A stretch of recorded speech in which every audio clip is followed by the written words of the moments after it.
台南的应用科技大学是举办刺绣的展览会，要来推广刺绣这种的传统工艺，像迄种古锥版的妈祖的寒袋啊，都真侪人介意。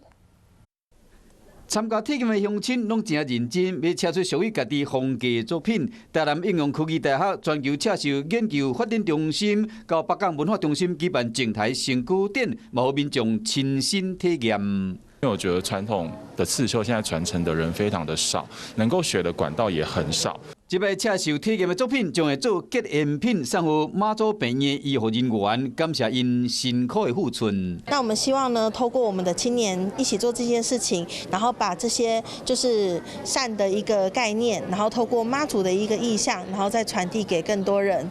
全球刺绣研究发展中心近年来进行刺绣技术的传承，这几年透过大学社会责任的计划，到台湾各地去推广刺绣，让这项传统工艺会使继续传承落去。嗨，我是映彤，记得订阅华视的 YouTube 频道，并且要开启小铃铛哦，站起来！